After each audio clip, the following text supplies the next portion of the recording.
Welcome back to ForexCracked. Today, we're diving deep into the world of Forex trading indicators. Whether you're a beginner or an experienced trader, understanding these tools is crucial for making informed decisions and maximizing your profits. Let's get started.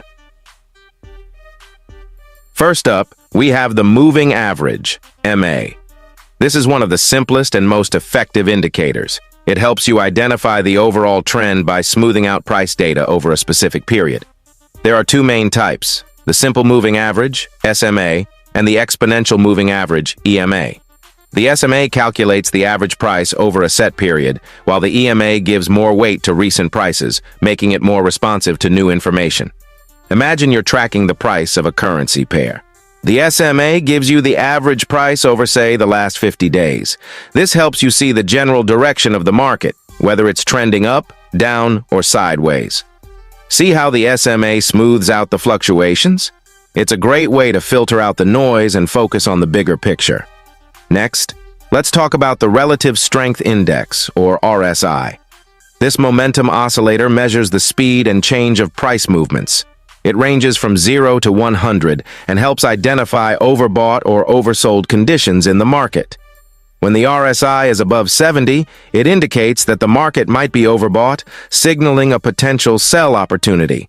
Conversely, when it's below 30, it suggests the market might be oversold, indicating a potential buy opportunity. Here's a tip. Combine the RSI with moving averages for more accurate signals.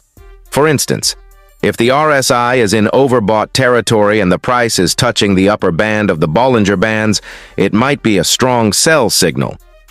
Speaking of Bollinger Bands, these are another essential tool. Bollinger Bands consist of a middle band, usually a 20-day SMA, and two outer bands that are standard deviations away from the middle band. They expand and contract based on market volatility. When the price touches the upper band, it might be overbought. When it touches the lower band, it might be oversold. This can help you identify potential reversal points. Finally, let's discuss the MACD, or Moving Average Convergence Divergence. This indicator consists of two moving averages, the MACD line and the signal line. When the MACD line crosses above the signal line, it generates a buy signal. When it crosses below, it generates a sell signal. The MACD is especially useful in identifying trends and potential reversals. Look for divergence between the MACD and the price.